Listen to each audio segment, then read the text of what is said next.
भाई साहब, पहले तो बहुत मुबारक हो, आप अपने मुकदमे में बरी हो गए, उसके बाद पहली मरतबा आपसे मुकालमा हो रहा है।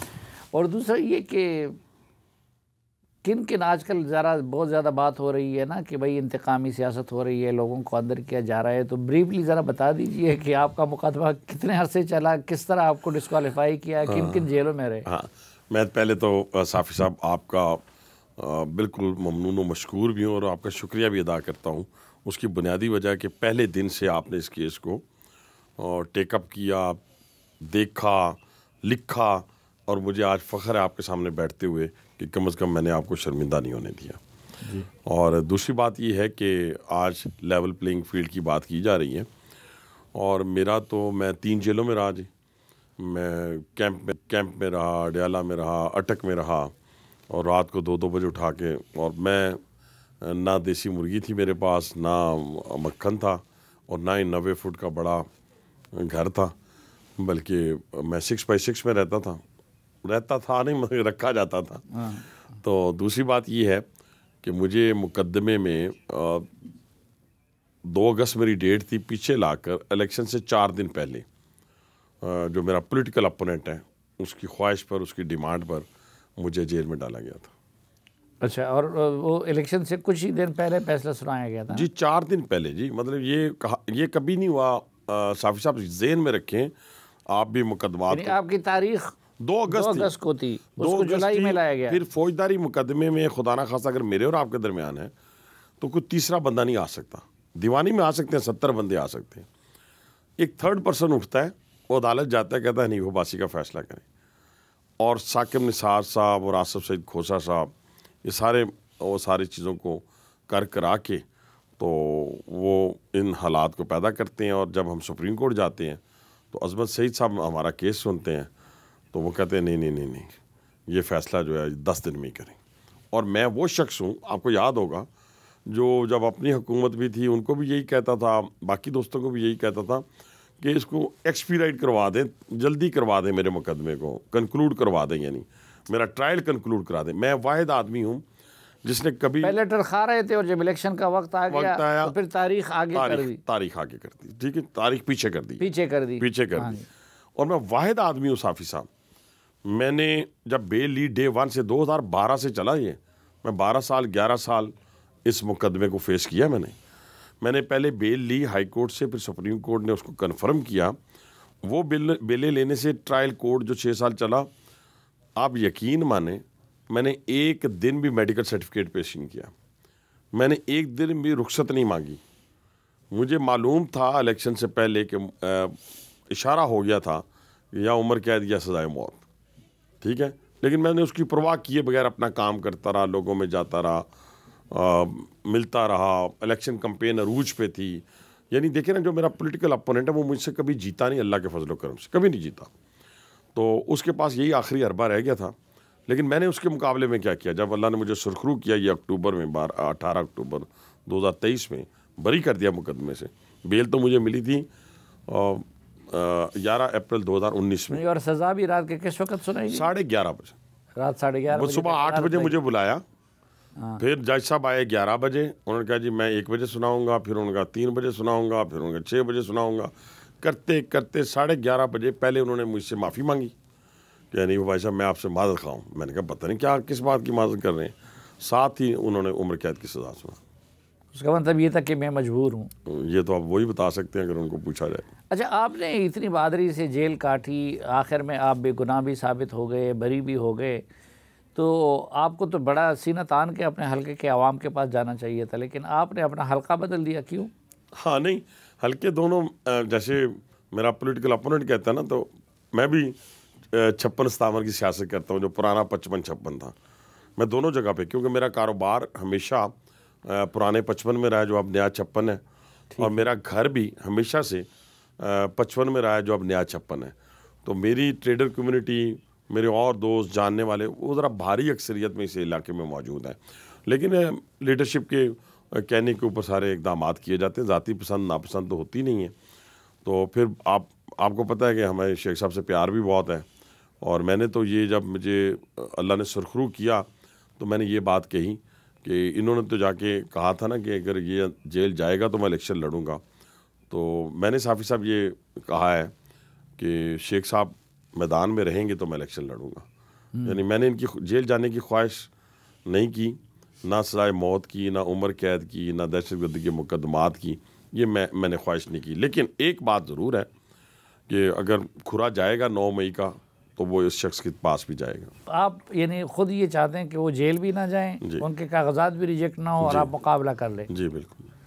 लेकिन साथ आपने जो ये 9 मई की टच दे दी, हाँ जी, तो 9 मई में शेख साहब का तो कोई हाथ बजाया नज़र नहीं आता। देखिए साफ़ी साहब, इसको ना समझने की बात है, जो मेन मास्टरमाइंड है ना 9 मई के, अगर उनको आपने छोड़ देना ना तो फिर आप जो इस वक्त नौजवान पकड़े हुए हैं ना उनको छोड़ देना चाहिए। इनके अमल की वजह से ये हुआ कि 1.5 साल इन्होंने यहाँ पे क्या कहा, मुझे तो डर्टी हैरी नहीं कहा ना इमरान खान ने, या नवाज शरीफ साहब को तो नहीं कहा। मीर जाफ़र मीर सादक किसको कहते रहे, किसके खिलाफ तैयार करते रहे। ये जो GHQ पे आए, ये जो कोर कमांडर हाउस पे आए, ये जो शहदा के मुजस्समों को तोड़ा, नहीं वो अपनी जगह पे ठीक है कि आपने सजा सुनते वक्त अपने लोगों को नारों से भी मना किया, खुशी से आप ने गिरफ्तारी दे दी, और ये भी ठीक है कि इमरान खान साहब ने लोगों की इस लाइन पे आबियारी की। लेकिन शेख रशीद साहब वो तो इसमें शामिल नहीं, वही शामिल है, बल्कि शेख रशीद साहब तो हमेशा उनका यानी जिनके बल पे जिनके सियासत करते थे, सीधी बात तो वो फौज और उससे मुताल्लिका इदारे थे, तो उनके खिलाफ शेख साहब कब ऐसी यानी खुद साख्ता आप इंस्टीट्यूशन का तर्जमान कह सकते हैं, ठीक है जी। वो थे, इशू ये था कि उन्हें एक गलत फहमी हो गई थी, क्योंकि ये बड़े मफाद परस्त इंसान हैं, ये चट्टान की तरह हर शख्स के साथ खड़े रहते हैं। नवाज शरीफ साहब हों, मुशर्रफ हों, जमाली साहब हों, मैंने आंखों से देखा हूँ, शौकत अजीज साहब हों, इमरान खान हो, ये चट्टान की तरह खड़े हैं उस वक्त तक जब तक इक़्तिदार हो। इनको ये मालूम हो गया कि इमरान खान हावी हो गया तमाम इंस्टीट्यूशंस के ऊपर, मैं एक इंस्टीट्यूशन की बात नहीं कर रहा, और अब इमरान खान के बगैर ये मुल्क नहीं चलेगा और इक़्तिदार इमरान खान की झोली में आएगा। उसने क्या मशवरा दिया इमरान खान को, अगर ये बात गलत साबित हो जाए मैं सियासत छोड़ दूंगा, साफ़ी साहब मेरे साथ डिबेट करवा लें। उन्होंने मशवरा ये दिया कि पिंडी की अपॉइंटमेंट को रोकना है तो इसके लिए ज़रूरी है कि पिंडी में धरना दिया जाए। ये शेख रशीद ने मशवरा दिया? सर जी मैं आपको वसूख के साथ कह रहा हूँ। इसका सबूत क्या है? सबूत मैं हूँ ना गवाह, ठीक है, मेरे सामने बैठ के इनकार कर दें, मैं आपके प्रोग्राम में चैलेंज कर रहा हूँ, ठीक है। बाकी इन्वेस्टिगेशन तो एजेंसीज ने करनी है ना, मैंने तो नहीं करनी, मेरे पास तो कोई एजेंसी नहीं है, मैं तो पॉलिटिकल आदमी हूँ, मैं इन्फॉर्मेशन दे रहा हूँ ना, और इन्फॉर्मेशन होगी भी, ये कोई ऐसी बात तो नहीं है कि इन्फॉर्मेशन नहीं होगी। ये उनको मशवरा दिया गया कि अगर पिंडी की अपॉइंटमेंट को रोकना है तो पिंडी में धरना दिया जाए। अब पिंडी में जब धरना दिया गया वो स्पीच निकालें, उस स्पीच में क्या क्या कहा गया मौसूफ की तरफ से। अब अंदाज़ा लगाएं, जब उन्होंने पूरे लोगों को, यंगस्टर को उकसाया इस काम के लिए, तो अब जिम्मेदार कौन कौन होगा? सिर्फ इमरान खान? इमरान खान तो मास्टरमाइंड नंबर 1 है ना, फिर आगे 1-2 प्यादे भी है ना, और मुझे तो दूसरा प्यादा नज़र कोई नहीं आता। अच्छा, हमने नून लीग की सियासत पे बात करनी थी, लेकिन वो उल्टा हम PTI की सियासत पे बात करने लगे। नून लीग की क़यादत, बड़ा हमने सुना था कि जी मियाँ साहब लंदन से आएंगे तो ऐसे हो जाएगा, वैसे हो जाएगा। लंदन से आने के बाद मियाँ साहब ने एक जलसा किया और आपकी लीडरशिप रायवेंड और मॉडल टाउन से बाहर निकलती हुई नज़र नहीं आ रही है। असल वजह ये नहीं है कि इसलिए अवाम में नहीं जा रहे कि कन्फ्यूजन है, बयानिया नहीं है पार्टी का? मैं कहता हूँ इतना बड़ा बयानिया है, मैं आपके सामने हूँ, मैं 9:30 बयानिया है आप? मैं बताता हूँ, मैं 9:30-10 बजे निकलता हूँ। पहले तो मैं बयान करता हूँ जाकर रावलपिंडी के तामीर और तरक्की के मीनार जो हमने खड़े किए हैं। फिर उसके बाद मैं कहता हूँ यार ये तो मेरी CV है और इस CV की बुनियाद के ऊपर मैं आपके पास वोट मांगने आया हूँ। अब आ जाए कि मुल्क के हालात कैसे बदलने हैं। मैं बताता हूँ महंगाई का जीन बोतल से बाहर आ गया है, दहशतगर्दी का जीन आधा बोतल में आधा अंदर है। इन सारों को कौन ठीक करेगा? पूरी दुनिया में जो पाकिस्तान तनहा है वो दुनिया के साथ कौन खड़ा करेगा? तो वो करते करते मैं चला जाता हूँ 2013 में, 2013 और 17 का बयान करता हूँ कि मुल्क में इस वक्त उस वक्त। लेकिन लोग 2013 भूल गए हैं, नहीं भूले, 2022 याद है। नहीं सर, वो भी आपको नहीं करते? वो भी करता आपके PDM की हुकूमत में नहीं, पहले मैं लोगों को याद करवाता हूँ 12,000 मेगावाट बिजली जो पैदा की है, हज़ारों किलोमीटर मोटरवेज जो बनाई हैं, नए हॉस्पिटल्स, चाइना का CPEC याद कराता हूँ $42 बिलियन का। ये सारी बातें मैं रोज़ डेली एक स्पीच नहीं 14 करता हूँ। एक जगह के ऊपर कोई शख्स उठ के ये नहीं कहता कि ये आप बात गलत कह रहे हैं। 52 रुपए की चीनी बात नहीं की थी, आपकी लीडरशिप नहीं वही ना, लीडरशिप और आपकी लीडरशिप का कंफ्यूजन क्या ये नहीं है कि पिछले सालों में वो एंटी एस्टेब्लिशमेंट बयानिया के साथ सियासत कर रही थी और अचानक वो एस्टेब्लिशमेंट की बी टीम बन गई है, इसलिए कंफ्यूजन। देखिए नहीं साफी साहब इस तरह नहीं है। साफी साहब देखें, कोई बी टीम ना किसी की बनता है ना कोई बनाता है। आप देखिए कि आपके इश्यूज क्या हैं। आप एक रेड लाइन जो पाकिस्तान मुस्लिम लीग ने ज़िंदगी में क्रॉस नहीं की, मैं कहता हूँ किसी मजहबी इंतहा पसंद जमात ने क्रॉस नहीं की। हमारा जो इख्तलाफ है वो 9 मई से शुरू होता है, वो 9 मई से शुरू होता है सियासी तौर के मतलब।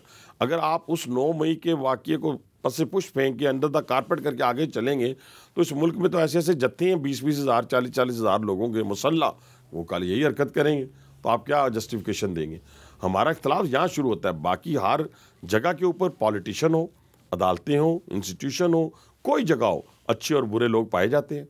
जो बुरा काम करेगा उसको बुरा कहा जाएगा, जो अच्छा काम करेगा अच्छा कहा जाएगा। लेकिन कुछ रियासत इस पाकिस्तान के भी तकाजे हैं, उनको पूरा करना पड़ेगा। बेशक मेरे पे आए, क्योंकि हम जब सियासत में आए हैं या जो सियासत में आता है, जो लीडर भी आता है, उसने गिरफ्तार भी होना होता है। ये कोई हमारे यहाँ नहीं होता, लेकिन क्या ये हिंदुस्तान में भी होता है, बांग्लादेश में भी होता है। इमरान खान जो जा रहे था उसको मजलूम बना दिया और कौम का इज्तिमाई ज़मीर अमूमन मजलूम के साथ होते हैं, इसलिए अक्सरियत उनके साथ है आज। मैं तो अक्सरियत नज़र मुझे तो नहीं आ रही, लेकिन अगर इलेक्शन में अक्सरियत हो जाती है तो सब एक्सेप्ट कर लेंगे। कोई ज़बरदस्ती तो नहीं कहेंगे कि नहीं हम नहीं मानते, या हम कोई नोटिफिकेशन के जरिए वज़ीर आज़म तो नहीं बनने। ये हकीकत नहीं है कि उनको मजलूम बना दिया गया जारी की बजाय। नहीं, अगर तो इसको मजलूमियत कहते हैं तो फिर मेरा पॉइंट ऑफ व्यू तो वो उसी जगह पे आ जाता है। मुझे फिर विजुअल्स आते हैं कोर कमांडर हाउस जलने के, शोहदा के मुजस्मे तोड़ने के, अपने उस फखरिया जहाज़ को जिसने सेकंडों में हिंदुस्तान के 6 जहाज़ गिराए उसको तोड़ते हुए, उसको आग लगाते हुए, हमजा कैंप के ऊपर GHQ के अंदर जाते हुए, फिर एक इंस्टीट्यूशन के ख़िलाफ़ ऐसी मुनज़्ज़म आप मुहिम चलाएं जिसके पीछे करोड़ों नहीं अरबों रुपए लगे हों, दुश्मन हमारा हंस रहा हो, दुश्मन का मीडिया उस पर बगलें बजा रहा हो, तो इसका मतलब क्या है? इसका मतलब ये है कि सोची समझी साजिश थी। ये कोई बच्चों का खेल नहीं है। साजिश क्या थी साफ़ी साहब, आपने आज तक नहीं लिखा उस साजिश। सर ज़रा, क्योंकि मुझे बार-बार प्रोड्यूसर मुतनब्बे कर रहे हैं। नहीं मुख्तसर साजिश ये थी कि core commander house Lahore, Gujranwala, Peshawar, इसको हम टेक ओवर कर लेंगे, GHQ को टेक ओवर कर लेंगे। इंस्टीट्यूशन के अंदर कोई कहते थे हमारे कोई जानने वाले हैं, वो आ जाएंगे, फिर हम इक़्तिदार में सारी ज़िंदगी बैठा रहेंगे।